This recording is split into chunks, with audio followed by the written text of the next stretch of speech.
So we need to talk about camera reviews, but more specifically, press trips in general. So last week, Gerald Undone, who I actually got to hang out with a bit just recently. So it was on a camera trip for the Sony A9 III. And he released a video currently titled Camera Reviews Need to Change. Although I do believe the title that he used for that video might have changed because the actual context isn't really about camera reviews. It's more about press trips in general. And even more specifically than that, there is a Panasonic press trip that got a lot of the mention for this and kind of was the encourager for this video. So he also encouraged a lot of other YouTubers to make videos on this. So I want to address this for a few reasons, because I have been on pretty much, or some, or most probably, press trips over the past couple of years. I also went on the Panasonic press trip to Japan, the first one for the S5 II last year, which he directly addressed. And I also, just like him, wasn't on this the latest Panasonic press trip that just went out to Japan as well for the S9 a few weeks ago. And that was also a big point of the video he made. But I do have some very different opinions on press trips in general. And I think the reason for this is going to be pretty obvious. So he said in his video that he almost never makes a video from a press trip. So I feel like he might have a different context or lens to view these trips from. He also said that he doesn't really care about early access for the videos that he makes. And I would kind of agree with him for the type of videos that he makes, which he does an insane job at. So I'm not trying to discredit anything. His tests are amazing. They just don't take advantage of the reasons a press trip exists or should exist. So as someone who actually makes videos on these press trips, I want to address four kind of major issues I had with his take. But he also makes some very valid points on transparency that we need to address. And I'll throw my 2 cents on that to add to what he said. Also, another thing that happened. So COVID hit and press trips ended completely. It was probably like 2 to 3 years of manufacturers just sending us cameras instead of hosting events.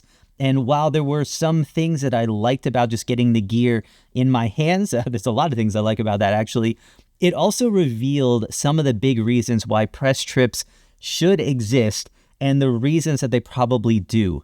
Now, I personally remember my first press trip I was ever invited to. So it was the Sony A6300 in 2016, which was 8 years ago. So absolutely crazy. I was ecstatic when I got to go on that. For me, it was the first sign that maybe this whole YouTube thing might actually go somewhere, because until then, it kind of felt like a vacuum. So the problem with YouTube is that we make this video. Sometimes you'll spend days or even weeks working on a video, from coming up with ideas, doing tests, editing, and then we post it. And even if you get thousands of views, which is lucky, then we still don't really feel like these are real people until you start kind of getting comments, maybe some conversations, maybe someone takes the time to send me a message on IG. Anyway, all of that is in a vacuum. And then suddenly you get this email from Sony saying they saw your video and they want to invite you to an event for an unreleased camera. So you can imagine how good that actually feels when it first happens. And for me, it was validation more than anything. But underneath it all, I'm sure I was thinking, how do I not ruin this? And that's a little bit of a problem. All right, guys, so future me here, obviously. I was literally about to post this video. It was exported and everything like that. And then I got genuinely scared. And this is the first time. I have never been scared about something negative I've said about Canon, Panasonic, Nikon, Sony, any of them. But I am genuinely nervous now because of what I'm saying and Gerald about his followers, his fans, some of you guys. So the opinions of the internet, the amount of harassment I could get and bullying and comments and things like that. If anything as YouTubers and even camera reviewers scares me, it's that. If we say something about Fujifilm, it's not that Fujifilm is going to come after me. It's that the Fuji fans are going to go off in the comments section and trash you and everything like that. So again, I don't think there's a whole lot of bias in camera reviews, which I'll make those points on. But I do think we need to think about YouTube in general, this platform, how we make each other feel, that we're supporting each other, that we can have differences of opinions, and that's okay. So back to the video. So Gerald said in his video that he rarely makes videos on these trips, so I feel like his perspective might be different. But for me, these trips they're marathons. Like, first, they always cost money, because while the basic travel expenses are usually compensated, you're not compensated for your time. You're not compensated for a lot of the cost to getting to the event, from like parking at the airport, food, bag fees, anything like that. That's all on you. There's usually some hotel costs along the way as well. There was this Sony trip not too far into my YouTube journey, and I was completely broke. I literally drained everything from my bank account just to get to the event. They put us in this super nice hotel, which sounds great, but if you need food or drinks or anything while you're there, it costs a fortune. Like, I wouldn't go to these hotels. So I didn't even have enough money for the deposit in my hotel that I needed to stay in the room. So usually as well, like, we end up getting up before sunrise. I'm working till 1 a.m, testing a camera, prepping for the review, filming, asking questions, going to these shoots, getting B-rolls, getting thumbnail, literally pulling 12 to 18-hour days on press trips. And if there is a chance to leave dinner wherever they take us early to actually go do a shoot, we are doing that. That's not to sound negative. Like, I'm super grateful and consider myself lucky to be a part of these trips. But just to get a little bit of context from what goes on to make these happen from our end, and then COVID hit and these trips stopped. And I'll be honest, when that first happened, I was incredibly bummed. To this point, like, I had been on enough trips where I had made genuine friends with people like Tony and Chelsea, Chris and Jordan, Ted Forbes. Like, for years, I was going on these press trips, and I looked up to these people, watching their content. So getting to know them was amazing, and not getting to go on these press trips anymore felt like a bummer. So then we started getting these cameras sent to us in the mail. And I started to realize after these videos started getting made why these trips exist. So for me, shooting cars is what I did for a lot of my local clients. So most of my content at that point just became more focused around my car shoots, which actually was a good thing for me. I kind of developed a lot of my own content, and I wasn't shooting the same thing as 15 other YouTubers. So that definitely had some benefits. And then the content went live. And that's where you start to notice some of the problems. So first of all, some of the people who go to these events are actually photographers or videographers in the real world. And some are really just like press trip attendees. They work for publications and things like that. So a lot of the reviews would have pictures of a tree outside of their test building as test images. Like, the cameras weren't really being pushed hard in real world testing. And maybe the camera was geared towards sports, and I had some cool cars to shoot, but Sony would have brought us to a stadium to shoot actual sports like they did for all the A9 cameras and A1 cameras, and instead I was shooting some Ferrari. So this is my first disagreement with Gerald on reasons why press trips should exist, and especially if they're done right. So press trips are really an opportunity to test out cameras in the real world and in actual ways photographers and videographers would use these cameras. And that might not be as important for cameras like the Panasonic S9, but for cameras like the A9 III, which is what the latest trip was that I went on and Gerald was on as well. The fact that he didn't actually test the camera is kind of a problem for me. So this was a sports camera. We literally had the perfect challenging environment to push the camera to the limits, just like photographers who will actually be buying these cameras would be using them. We had all of the same lenses that they would be using them, which I don't have at home. And so when I saw him using that trip to hang out more than test the camera, I feel like that was a missed opportunity, that he didn't use the camera to actually use it in these real world situations where you can shoot awesome photos and videos just like sports photographers, and instead just did lab tests. And props to Sony for actually giving us the opportunity to push these cameras, because I think that's what was so important and so crucial about events like that. And I'm not saying we don't need lab tests again. Like, his tests are absolutely amazing. I watch them myself. They're very good. They're very valuable, especially if you own the camera. But I do think real world testing is extremely valuable and something that he's overlooking. And I think this is kind of the reason why press trips should exist. And if manufacturers do it right, they will be giving us shooting opportunities that challenge us. They challenge the camera.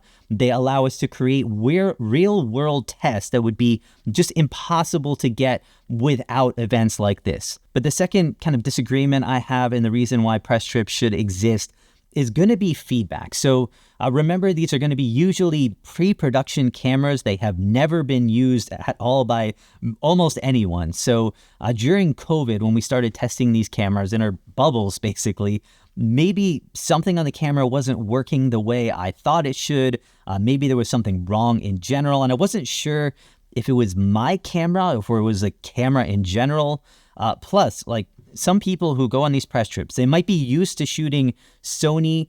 They might get invited to review a Panasonic camera, though. So it's not that hard to imagine that you've been shooting Sony all your life, and now you have to use this Panasonic, and maybe you're not sure exactly how something should get changed, or there's a setting that's buried in the menu and you don't know how to access it, and you might give wrong or incorrect information. You know, a lot of people who got invited to test out the A9 III might have not gotten the opportunity to use the A9 II. So they might not have been sure exactly what every change is, or familiar with global shutter. So, you know, while Gerald especially might have been lucky enough to get his hands on most cameras and knows cameras so well because he gets to test out everything, not everyone gets that. So some people are going to give better reviews or hands-on videos when they can actually get some feedback and ask some questions, both from fellow YouTubers and the engineers. So most trips actually have engineers that help design the cameras, and then reps from the companies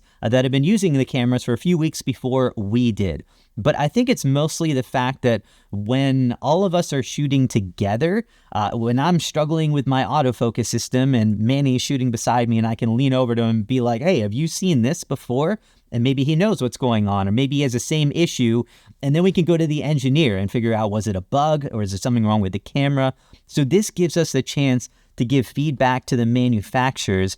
I think pretty much every brand has been really good with this. They all basically give us the chance to tell them what we don't like. We've gotten to hassle Canon like every single event to allow third-party lenses, even though they still haven't, and we get to give them a hard time every chance we get. And I look forward to the opportunity to do it again. And it's what I love about these camera trips, is that level of feedback. And hopefully if we push, eventually we get our way.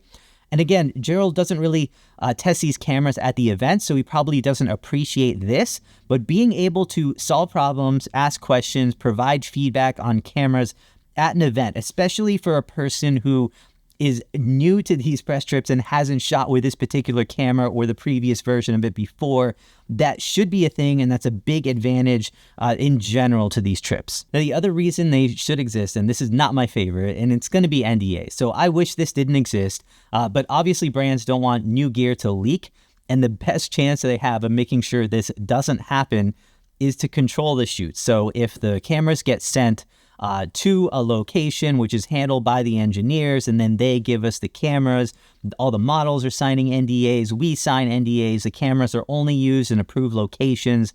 It's just much easier to prevent a leak of the camera than sending out all of these cameras into the real world.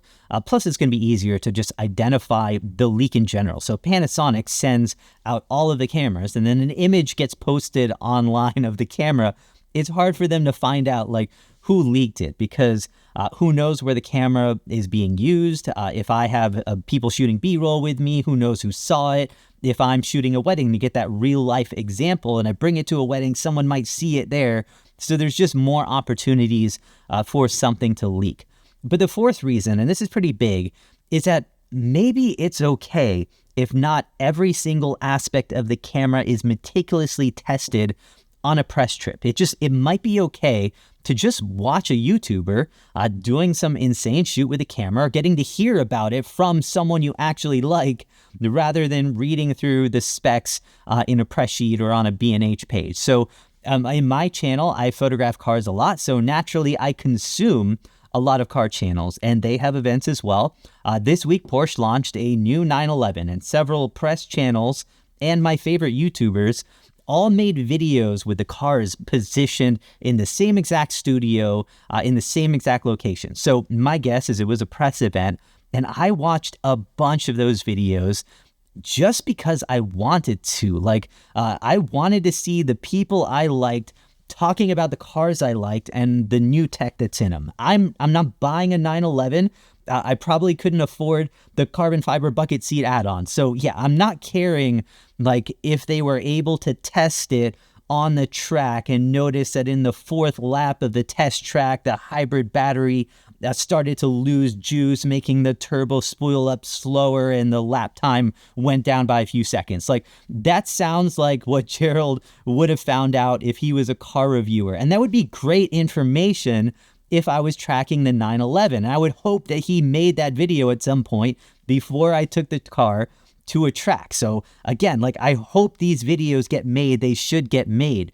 But for a new camera launch, yes, I want accurate information. I want to learn as much as possible. Most of all, I want honesty. So I don't want the YouTuber acting like he's a Panasonic employee.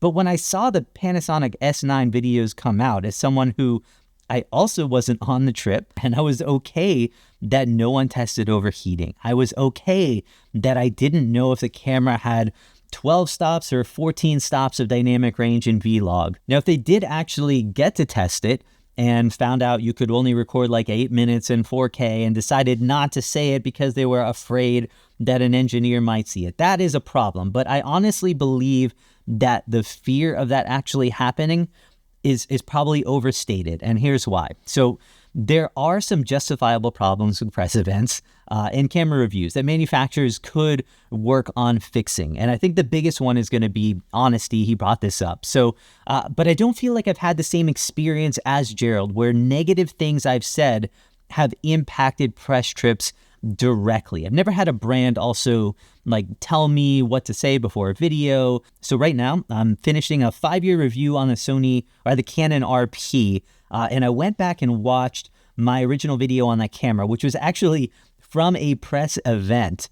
And at the launch, Canon was boasting that the camera had 4K.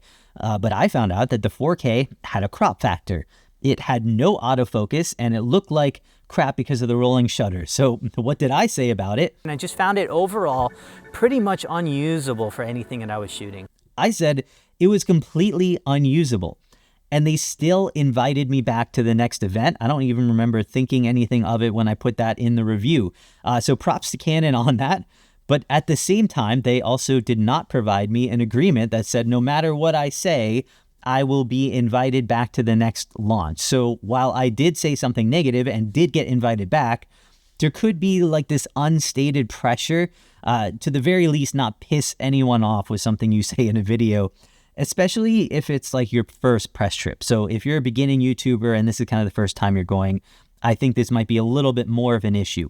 So if you are a manufacturer, I'd say anything that you can do to prove that what we say in a review, as long as it's honest, will not knock us off some list would be amazing. And I think this is going to be very important because this one affects pretty much every YouTube creator, whether you have 1 million followers or 10,000 followers. We all want the opportunity to test out cameras at launch. So having this kind of transparency is good. But I also made a video a few years back and posted it, and it started to get picked up by publications. And I thought for a second that this one might get me kicked off of Sony's list. And thankfully it hasn't yet, but I do think it got brought up. So I live in Central Florida. I'm often shooting in direct sunlight on 100-degree days, at which I wasn't, but that's the ways that I shoot. And Canon released this R5 with overheating timers. So everyone was making fun of Canon. It was horrible. The overheating was absolutely horrible. So I tested my Sony cameras, my Panasonic cameras, all against the R5. And it surprised me because the Sony cameras actually overheated first, even though the Canons had a timer on it. That video, it actually got picked up pretty crazy by a lot of publications. And what's funny is that I personally owned mostly Sony cameras. And because Sony lost that test, I guess people assume that I was bashing Sony. And that was the narrative that they went with, despite the fact that the Sony cameras were cameras that I owned. And it was kind of in the news for a couple of weeks. And Sony, if you saw that and still invited me back, That's the kind of freedom we need to feel as content creators. So it feels like Sony has done that. I'm sure someday, though, I'll stop getting invited on press trips, and maybe it'll be tough to know if it was something I said or some other reason. So I do believe that transparency is crucial, not just for us as YouTubers, but just to make sure that we all know that we can say things without fear, just be honest without the fear of some kind of retribution. Now, the other issue that I think can be handled really easily, this is going to be appearance. And a while back, so for example, Canon for the EOS R event, they took us to Hawaii. And as much as I appreciated being in Hawaii, I'm not sure that anything on that trip was something we couldn't have done in California. So the appearance of the event being held in Hawaii probably gave the impression that we might be biased towards the camera or something like that. Now, I do think that some cool locations should be on the table. So if you have a camera that's going to be the best landscape camera and you want to arrange this travel expedition to Iceland, for me, that makes sense because you're actually going to be testing the camera the way the camera should be tested. And you probably won't be able to test overheating in Iceland, but that's okay. It's a location. You're just using the camera in field, and we can get to those other tests later. I honestly believe the field tests are super important, so I don't want to discredit that. So if you're a manufacturer and you're thinking about the camera you're releasing, and there are some cameras that really don't need or deserve dedicated events, the Panasonic S9 might have been one of those. But if the camera is something like the Sony A9 III, it's geared towards sports photographers, then the fact that Sony was able to set up a shoot in an Olympic training facility with 10 different sports happening live, for us reviewers to be able to test the camera in real-world environments, that should be a thing. And this is a major reason that these events should exist. Now, my other issue with press events in general is that they're not perfect. So usually we have maybe like 1 to 2 days to test the camera at these events, and then we have to give it back. And really, those aren't 2 days testing the camera, because in that time, we need to get B-roll. We need to write down our thoughts. We need talking headshots. We need test shots. We need actual images. We need A-roll and final photos. And sometimes we're trying to do like these side-by-side comparisons with other cameras or with the previous generation. It was interesting that Gerald called out Panasonic because, in my opinion, with the S5 II, they did it right. So we had 4 days to test out the camera in Japan with other reviewers and with the ability to ask questions from engineers. And then we got to take the cameras back and had an additional week or two to use them for our personal shoots. We got our comparison shoots. We did all of the shots with the camera. We did a B-roll. We did a talking head. And I really got a chance to dig in and review the images and tests before making the review, which was so much better, was so much more accurate that way. And then I wasn't invited to this last S9 event this year. So Gerald said he wasn't invited because he had said something negative about the S5 years ago, but I have to take issue with that statement. I mean, I was definitely bummed when I found out a bunch of YouTubers were heading back to Japan and I wasn't. I definitely was wondering if maybe I said something or did something or why I wasn't on that list. But I definitely wasn't even thinking about going live on YouTube or saying something about it or anything like that. Or even, I really wasn't even thinking that my S5 II review somehow pissed them off. And maybe I'm naive. Maybe I did say something. Maybe I brought up some issues that they didn't want me to say. I definitely had some issues with the autofocus system, but I can't factually make that statement. So I just assumed it was because they wanted a different group or because I had just gone to Japan. So for him to just throw Panasonic under the bus like that when we actually had no idea why we weren't invited back, it kind of made no sense to me. I'm sure they know that his tests are in the studio. I don't think I've ever seen him test a camera at an actual event. So if I was Panasonic, I wouldn't invite him out either. And that's not a knock on his reviews. Again, they are so thorough. They are so well thought out. They definitely should exist. I'm just saying, if I was going to bring someone to Japan to test out the camera, I want to know that you're actually going to test out my camera at that event. And now, because he made that video, as a follower of his reviews, I would say if I saw him do a review on that camera, I would kind of be wary now that if there was something negative that he said, that he might be biased against Panasonic because of what he said about that. And to me, that actually biased it more than if he had actually gone to Japan. Now, in my opinion, most actual camera reviewers aren't very influenced by the location or how cool the shooting opportunity was or where the manufacturer took us to dinner that night. So we're there to work. We are there to get content. We're there to shoot, test, film. And whether I did that in 10 minutes up the street in some location I shot at 1,000,000 times, which I did for the Nikon Z6 and Canon R7, both of those were right up the street from me, or if it was in Japan like we did for Panasonic, the location itself didn't even cross my mind when I was creating the content. It had no bearing whatsoever. So I honestly believe that most people out there are going to have that same view. Maybe a few people on their first couple of press trips might be just feel a little bit more pressure if they were in some exotic location and cool shoot. But honestly, I don't think this impacts any seasoned reviewer at all. That said, I do personally know YouTubers who didn't get invited to press events that probably should have. And most likely, or at least it feels like this might have been because of a negative review.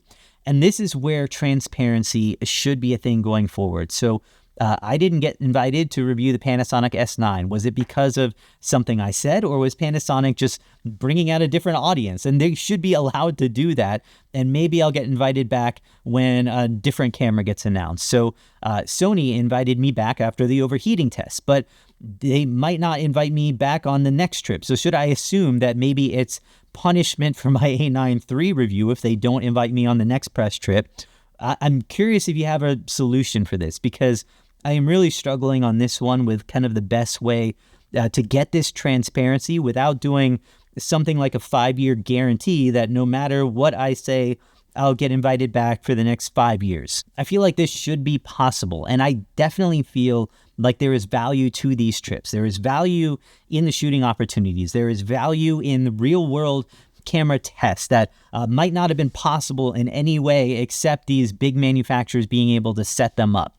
There's value in the feedback that we get from having other reviewers that are there shooting alongside of us. There is value in having engineers there. There is value in the feedback that we're able to give back to camera manufacturers. And there's value for being able to protect the product from leaking. So as long as we can make this kind of happen with without any bias, with more transparency, and with the purpose being to give you guys real world camera tests and make more accurate reviews, I do believe that the end result is going to be more accurate information for you, and that's going to be most important.